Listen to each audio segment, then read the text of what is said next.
हर घर बाहर से परफेक्ट दिखाई देता है, लेकिन अंदर छुपी होती हैं टूटे रिश्तों की दरारें, दबी हुई शिकायतें और वो सच जो कभी कोई बोल नहीं पाता। तो आज हम कपूर एंड सन्स की कहानी में और गहराई से उतरने वाले हैं।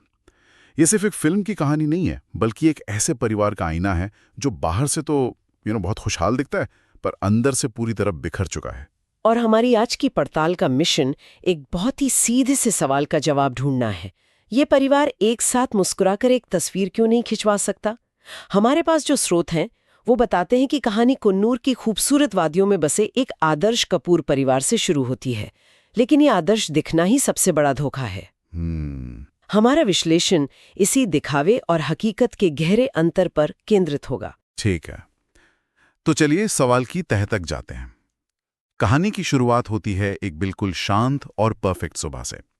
पिता अखबार पढ़ रहे हैं, माँ किचन में है और दादाजी मुस्कुरा रहे हैं। मुझे हमेशा लगा कि ये परफेक्ट फैमिली वाला सीन थोड़ा ज्यादा ही बनावटी है ना? क्या स्रोत इस पर कुछ कहते हैं? क्या ये जानबूझकर किया गया था? आपका ये महसूस करना ही इस सीन की कामयाबी है। स्रोत इसे द इल्यूजन ऑफ परफेक्शन का एक क्लासिक उदाहरण बताते हैं।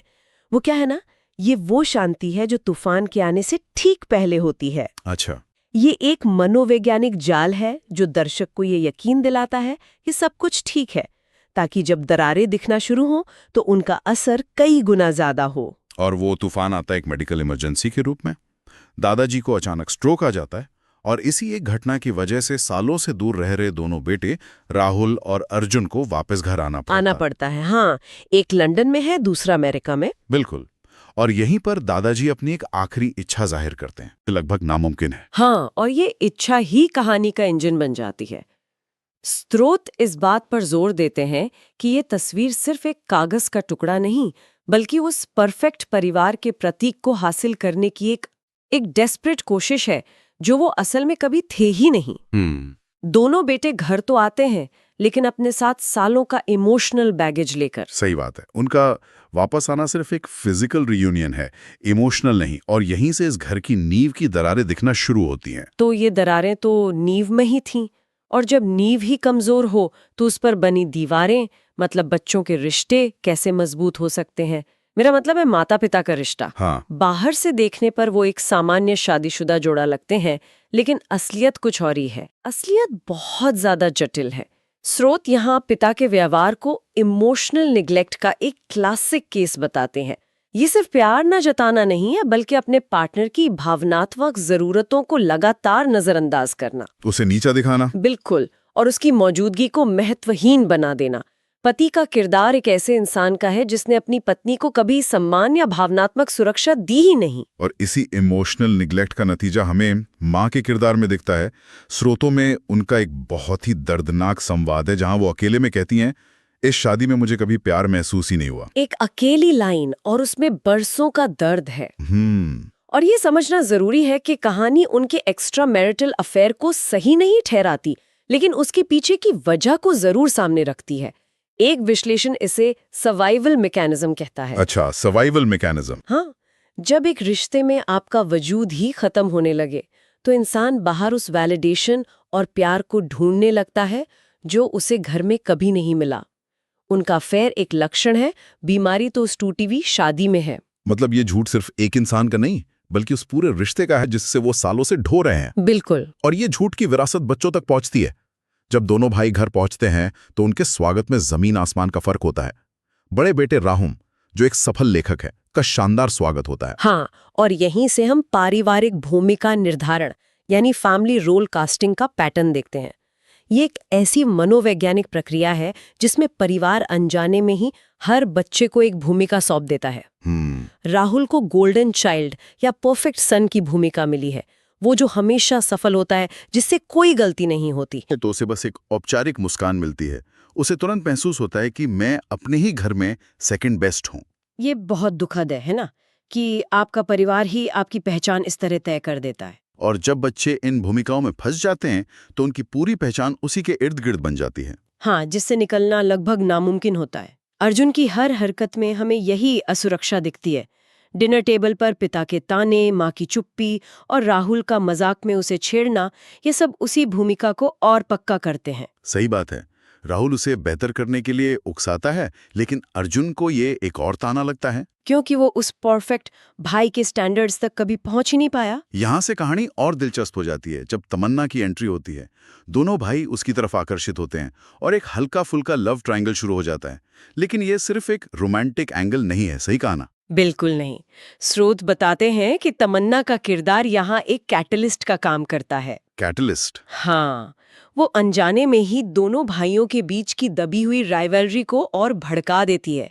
वो जो थोड़ी बहुत दोस्ती और प्यार उनके बीच बचा है, उसमें भी अब एक कंपटीशन आ जाता है। मतलब तमन्ना को जीतना अब सिर्फ प्यार का मामला नहीं, बल्कि एक दूसरे से बेहतर साबित करने की होड़ बन जाता है। एग्जैक्टली। ये उनके बीच की दरार को और चौड़ा कर देता है। तो अब तक हमने देखा है कि माता पिता का रिश्ता एक झूठ पर टिका है और भाइयों का रिश्ता एक गहरी राइवलरी और असुरक्षा पर। लेकिन कहानी में झूठ की परतें और भी गहरी हैं। अब बात करते हैं उस राज की जो इस परफेक्ट परिवार के सबसे परफेक्ट सदस्य ने छिपा रखा है, राहुल। हाँ, और ये कहानी का सबसे संवेदनशील और जरूरी हिस्सा है। राहुल, जिसे सब सफल और सुलझावा मानते हैं, वो असल में एक बहुत बड़ा बोझ लेके जी रहा है। वो बार बार फोन पर किसी आदमी से छिपकर बात करता है। उसके चेहरे पर एक तनाव और डर साफ दिखता है ना? हाँ। असल में राहुल गे है और उसे डर है कि उसका परिवार और समाज उसे कभी स्वीकार नहीं करेगा। वाह, तो जिसे सब परफेक्ट सेंस समझ रहे थे, वो असल में सबसे बड़ा बोझ लेकर जी रहा था। ये तो पूरे परिवार के परफेक्शन की आइडिया पर ही सवाल खड़ा कर देता है। बिल्कुल। उसे अपनी असली पहचान को छिपाना पड़ रहा है, अपने ही घर में। और स्रोतों के मुताबिक ये डर इतना गहरा है कि इसी वजह से उसका एक पुराना रिश्ता भी खत्म हो चुका है। हाँ, उसका परफेक्शन असल में एक मुखौटा है, एक कवच है, जो उसने अपनी असलियत को दुनिया से छिपाने के लिए पहना हुआ है। अगर वो परफेक्ट नहीं होगा तो लोगों का ध्यान उसकी सच्चाई पर जाएगा, और इसी डर से वो हर चीज में बेस्ट बनने की कोशिश करता है। ये रिप्रेस्ड इमोशंस का एक बहुत ही शक्तिशाली उदाहरण है। तो एक तरफ माँ का राज, दूसरी तरफ राहुल का, और बीच में अर्जुन है जो अपनी नॉवेल लिखने की कोशिश कर रहा है, लेकिन उससे लगातार रिजेक्शन मिल रहे हैं। और उसे लगता है कि शायद मैं कभी राहुल जैसा नहीं बन पाऊंगा। ये सारे दबे हुए सच एक प्रेशर कुकर की तरह हैं जो बस फटने ही वाला है। और वो फटता है कहानी के सबसे विस्फोटक सीन में, एक पार्टी के दौरान। ओहो। ये वो पल है जहां सालों से दबा हुआ हर सच, हर शिकायत, हर दर्द एक साथ बाहर आ जाता है। वो सीन देखना बहुत मुश्किल है। शराब के नशे में बातें शुरू होती हैं और फिर पूरा घर जंग का मैदान बन जाता है। माँ का अफेयर सबके सामने आ जाता है। पिता उन्हें सबके सामने बुरी तरह अपमानित करते हैं। फिर भाइयों की लड़ाई शुरू होती है और अर्जुन चिल्लाता है, सबका फेवरेट तू था, मुझे कभी चांस नहीं मिला। इस टकराव का महत्व ये है कि यहीं पहली बार दिखावे का मुखौटा पूरी तरह उतर जाता है। ये दर्दनाक है पर जरूरी भी है। हमारे स्रोत इसे द नेसेसरी ब्रेकडाउन कहते हैं। अच्छा, द नेसेसरी ब्रेकडाउन। हाँ, कभी कभी कुछ चीजों को दोबारा जोड़ने के लिए उनका पूरी तरह टूटना जरूरी होता है, और इसी टूटन के बीच एक बहुत ही अनपेक्षित चीज होती है। आप उस पल की बात कर रही हैं जब राहुल का सच लगभग सबके सामने आ जाता है और अर्जुन, जो हमेशा उससे लड़ता रहा, पहली बार उसके साथ खड़ा होता है। हाँ, वही पल जब राहुल टूटकर अपनी सच्चाई को लगभग स्वीकार कर लेता है तो अर्जुन उसे संभालता है। सालों की राइवलरी पहली बार सपोर्ट में बदलती है।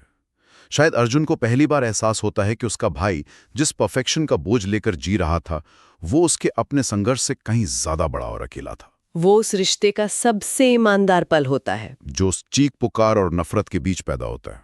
लेकिन कहानी यहाँ खत्म नहीं होती। मतलब एक ही छत के नीचे इतने सारे टूटे हुए लोग, और तभी इसी भावनात्मक उथल पुथल के बीच एक और अंतिम झटका लगता है। अस्पताल से फोन आता है कि दादाजी की मृत्यु हो गई है। हाँ, और ये खबर उस लड़ते झगड़ते परिवार को पूरी तरह खामोश कर देती है। अचानक उनकी लड़ाइयाँ, उनके अहंकार, उनके राज, सब कुछ छोटा और बेमतलब लगने लगता है। सही बात है। सबको एक साथ एहसास होता है कि हम लड़ते रहे और समय निकलता गया। जिस इंसान के लिए वो सब एक छत के नीचे आए थे, वही चला गया, और उसकी आखिरी इच्छा, एक खूबसूरत फैमिली फोटो, अधूरी रह गई। तो इन सब का क्या मतलब निकलता है? दादाजी की मौत के बाद परिवार उनकी आखिरी इच्छा पूरी करने के लिए एक साथ तस्वीर खिंचवाता है। लेकिन इस बार कोई बनावटी मुस्कान नहीं है। नहीं। सबके चेहरों पर असली आंसू, दुख और शायद थोड़ी सी समझ भी है। ये एक परफेक्ट एंडिंग नहीं बल्कि एक ऑनेस्ट एंडिंग की शुरुआत है। बिल्कुल। वो तस्वीर इस बात का प्रतीक है कि अब दिखावा खत्म हो गया है और स्वीकृति की शुरुआत हो रही है। अंत में हम देखते हैं कि अर्जुन की किताब छप जाती है। हाँ, उसे वो पहचान मिल जाती है जिसके लिए वो तरस रहा था। शायद अपने परिवार के सच को समझने के बाद ही वो अपनी कहानी लिख पाया। हो सकता है। राहुल अपनी पहचान के साथ ज्यादा आत्मविश्वास से जीना सीखता है और माता पिता अपनी गलतियों को और अपने टूटे रिश्ते को मानना शुरू करते हैं। ये कहानी हमें ये नहीं बताती कि वो सब कुछ ठीक करके एक हैप्पी फैमिली बन जाते हैं। नहीं। ये बस दिखाती है कि वो ईमानदार होना शुरू कर देते हैं और शायद प्यार हमेशा मौजूद होता है, बस वो अक्सर अहंकार और डर की परतों के नीचे छिपा रहता है। सही बात है। जैसा कि एक स्रोत बहुत खूबसूरती से कहता है, परफेक्ट हैप्पी फैमिली कोई नहीं होती, सच्ची फैमिली वही होती है जो टूटकर भी जुड़ी रहे। वाह। और शायद सबसे बड़ी सच्चाई ये है कि हर घर कपूर फैमिली ही होता है, बस सीक्रेट अलग अलग होते हैं। ये कहानी हम सब की है, जहां प्यार होते हुए भी हम अनजाने में एक दूसरे को सबसे ज्यादा चोट पहुंचाते हैं। तो वापस हमारे शुरुआती सवाल पर आते हैं।